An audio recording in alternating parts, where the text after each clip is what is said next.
BJP ಸಂಸದ ಕಾಗೇರಿ ವಿರುದ್ಧ ದೂರು. ಕೆಪಿಸಿಸಿ ಪ್ರಧಾನ ಕಾರ್ಯದರ್ಶಿ ಮನಮೋಹನ್ ಅವರಿಂದ ದೂರು. ಜನಗಣಮನ ಬ್ರಿಟಿಷರ ಸ್ವಾಗತಕ್ಕೆ ರಚಿಸಿದಂತಹ ಹಾಡು ಅಂತ ಹೇಳಿರುವಂತಹ ಕಾರಣ. ಸೊ ಆ ಒಂದು ಕಾರಣಕ್ಕಾಗಿ ಕಾಗೇರಿ ಅವರಿಗೆ ಸಂಕಷ್ಟ ಶುರುವಾಗಿದೆ.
ಬಿಜೆಪಿ ಸಂಸದ ಕಾಗೇರಿ ವಿರುದ್ಧ ದೂರು. ಕೆಪಿಸಿಸಿ ಪ್ರಧಾನ ಕಾರ್ಯದರ್ಶಿ ಮನೋಹರ್ರಿಂದ ದೂರು. ಜನಗಣಮನ ಬ್ರಿಟಿಷರ ಸ್ವಾಗತಕ್ಕೆ ರಚಿಸಿದಂತಹ ಹಾಡು ಅಂತ ಹೇಳಿರುವಂತದ್ದು.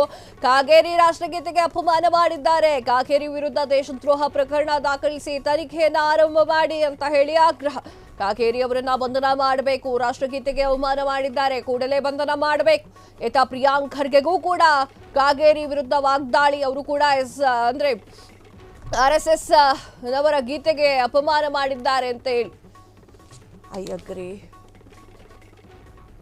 ಕಾಗೇರಿ ಅವರು ಹೇಳಿರುವಂತಹ ಹೇಳಿಕೆಯನ್ನ ಕೆಪಿಸಿಸಿ ಕೆಪಿಸಿಸಿಯಲ್ಲಿ ಕಚೇರಿಯಲ್ಲಿರುವಂತವರು ಮನೋಹರ್ ಅವರು ಅದನ್ನ ದ್ವೇಷ ಮಾಡಿದ್ದಾರೆ, ಅದನ್ನ ಇಷ್ಟಪಟ್ಟಿಲ್ಲ. ಕೆಪಿಸಿಸಿ ಪ್ರಧಾನ ಕಾರ್ಯದರ್ಶಿಯಾಗಿರುವಂತಹ ಮನೋಹರ್ ಅವರು ಅದನ್ನ ಇಷ್ಟಪಟ್ಟಿಲ್ಲ. ಕಾಗೇರಿ ಅವರು ಮಾತನಾಡೋ ಟೈಮಲ್ಲಿ ಮಾತನಾಡುವ ವಿಚಾರದಲ್ಲಿ ಮಾತನಾಡೋದು ನಮಗೂ ಖುಷಿ. ಉತ್ತರ ಕನ್ನಡದಲ್ಲಿ ಆಗಬೇಕಾಗಿರುವಂತಹ ಕೆಲಸದ ಬಗ್ಗೆ ಯೋಚನೆ ಮಾಡಿದ್ರೆ ನಾನು ಒಂದು ಉತ್ತರ ಕನ್ನಡದವಳಾಗಿ ನಾನು ತುಂಬಾ ಖುಷಿ ಪಡ್ತೇನೆ. ಅದು ಬಿಟ್ಟು ಅಲ್ಲಿರುವಂತಹ ಅಘನಾಶಿನಿ ವಿಚಾರಕ್ಕೆ ಬಂದರೂ ಕೂಡ ಅವರು ಸೈಲೆಂಟ್ ಆಗಿದ್ದಾರೆ ಅಂತಂದ್ರೆ it's not agree to that. Kageri ಅವರನ್ನ ಆರಿಸಿ ಕಳಿಸಿದ್ದು ಅದಕ್ಕಲ್ಲ ಅಂತ ಹೇಳಿ ಉತ್ತರ ಕನ್ನಡದ ಜನರೇ ಮಾತನಾಡ್ತಾರೆ. ಸೊ ಆದರೂ ಕೂಡ ಕೆಲವೊಂದು ವಿಚಾರದ ಬಗ್ಗೆ ನಾವು ಮಾತನಾಡೋ ಹಾಗಿಲ್ಲ. ಆದರೆ ಈಗಿನ ಕತೆ ಅಥವಾ ಈಗಿನ ನ್ಯೂಸ್ ಅದಲ್ಲ. ಆ ಒಂದು ಕಾರಣಕ್ಕೆ ಈಗ ನಾನು ಸೈಲೆಂಟ್ ಆಗಿರಬೇಕಾಗತ್ತೆ. ಸೊ ಈಗಿನ ವಿಚಾರ ಏನು ಅಂತಂದರೆ, ಕಾಗೇರಿ ಅವರು ಹೇಳಿರುವಂತಹ ಮಾತು ವಿವಾದಾತ್ಮಕತೆಗೆ ತಿರುಕೊಂಡಿದೆ ಅನ್ನುವಂಥದ್ದು. ರಾಷ್ಟ್ರಗೀತೆ ಜನಗಣಮನದ ಕುರಿತಾಗಿ ಸಂಸದ ವಿಶ್ವೇಶ್ವರ ಹೆಗಡೆ ಕಾಗೇರಿ ಅವರು ನೀಡಿರುವಂತಹ ವಿವಾದಾತ್ಮಕ ಹೇಳಿಕೆ ಇದಾಗಿದೆ.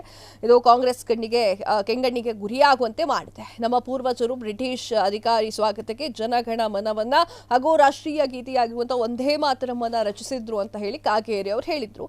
ಇದಕ್ಕೆ ಕಾಂಗ್ರೆಸ್ನ ನಾಯಕರು ತೀವ್ರ ಆಕ್ಷೇಪವನ್ನು ವ್ಯಕ್ತಪಡಿಸಿದ್ರು. ವಿವಾದ ಏನು ಅಂತ ನೋಡೋದಾದ್ರೆ, ಕಾರವಾರದ ಹೊನ್ನವಾರದಲ್ಲಿ ಬುಧವಾರ ಸರ್ದಾರ್ ವಲ್ಲಭಾಯ್ ಪಟೇಲ್ 150ನೇ ಜನ್ಮದಿನದ ಅಂಗವಾಗಿ ನಡೆದಂತಹ ಒಂದು ದಿನಾಚರಣೆಯಲ್ಲಿ ಕಾರ್ಯಕ್ರಮಕ್ಕೆ ಚಾಲನೆಯನ್ನ ನೀಡಿ ವಿವಾದಾತ್ಮಕ ಹೇಳಿಕೆಯನ್ನ ಕೊಟ್ಟಿರುವಂಥದ್ದು. ಬಂಕಿಂಗ್ ಚಂದ್ರ ಚಟರ್ಜಿ ಅವರು ಒಂದೇ ಮಾತರಮನ್ನ ಜನಗಣಮನ ಇದಕ್ಕೆ ಸಮನಾಗಿದೆ, ಒಂದೇ ಮಾತರಂ ಅನ್ನುವಂಥದ್ದು ರಾಷ್ಟ್ರಗೀತೆಯನ್ನಾಗಿ ಮಾಡಲಿಕ್ಕೆ ಸಾಕಷ್ಟು ಒತ್ತಡ ಇತ್ತು. ಆದರೆ ನಮ್ಮ ಪೂರ್ವಜರು ಬ್ರಿಟಿಷ್ ಅಧಿಕಾರಿ ಸ್ವಾಗತಕ್ಕೆ ಜನಗಣಮನವನ್ನ ಹಾಗೂ ರಾಷ್ಟ್ರೀಯ ಗೀತೆಯನ್ನಾಗಿ ಒಂದೇ ಮಾತರಮನ್ನ ರಚಿಸಿದ್ರು ಅಂತ ಹೇಳಿದ್ರು. ಕಾಗೇರಿ ಹೇಳಿಕೆ ಕೈ ನಾಯಕರಿಗೆ ಕಿಡಿಕಾರಿರುವಂತೆ ಮಾಡಿರುವಂಥದ್ದು.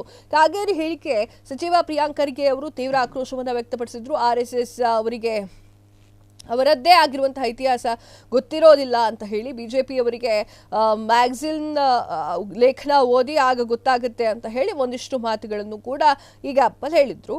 ಸೊ ಐ ಡೋಂಟ್ ನೋ ಏನು ಎತ್ತ ಅಂತ ಹೇಳಿ. ಆದರೆ ಕಾಗೇರಿ ಅವರು ಮಾತನಾಡಿರುವಂತಹ ಮಾತನ್ನ ಅರಗಿಸ್ಕೊಳ್ಳೋಕೆ ಸಾಧ್ಯ ಇಲ್ಲ. ಇದು ಆಕ್ಚುಲಿ ನಾನು ಹೇಳಬೇಕಾಗಿರುವಂಥದ್ದು. ಆದರೆ ಕಾಗೇರಿ ಅವರು ಮಾತನಾಡುವಂತಹ ವಿಚಾರಗಳಿಗೆ ಮಾತನಾಡಿದ್ರೆ ನಮಗೂ ಕೂಡ ಒಳ್ಳೆಯದು. ಅಘನಾಶಿನಿ ನದಿಯ ಬಗ್ಗೆ ಮಾತನಾಡಲಿಕ್ಕೆ, ಅಲ್ಲಿ ಕಟ್ಟುವಂತಹ ಅಭಿವೃದ್ಧಿ ಕೆಲಸದ ಬಗ್ಗೆ ಮಾತನಾಡೋದು, ಮಲ್ಟಿ ಸ್ಪೆಷಾಲಿಟಿ ಹಾಸ್ಪಿಟಲ್ ಬಗ್ಗೆ ಮಾತನಾಡೋದು, ಅಥವಾ ಯಾವುದೋ ಒಂದು ರಸ್ತೆಯ ಬಗ್ಗೆ ಮಾತನಾಡೋದು ನಮಗೆ ಖುಷಿ ತರುತ್ತೆ ಅಂತ ಹೇಳಿ ಉತ್ತರ ಕನ್ನಡದವಳಾಗಿ ಮಾತನಾಡಬಹುದು ನಾನು. ಕ್ಷಣ ಕ್ಷಣದ ಸುದ್ದಿಗಳಿಗಾಗಿ ಫ್ರೀಡಂ ಟಿವಿ ಸಬ್ಸ್ಕ್ರೈಬ್ ಮಾಡಿ, ಲೈಕ್ ಮಾಡಿ ಹಾಗೂ ಫಾಲೋ ಮಾಡಿ. ಹೊಸ ಸುದ್ದಿಗಳ ನೋಟಿಫಿಕೇಶನ್ಗಾಗಿ ಬೆಲ್ ಐಕಾನ್ ಮೇಲೆ ಕ್ಲಿಕ್ ಮಾಡಿ.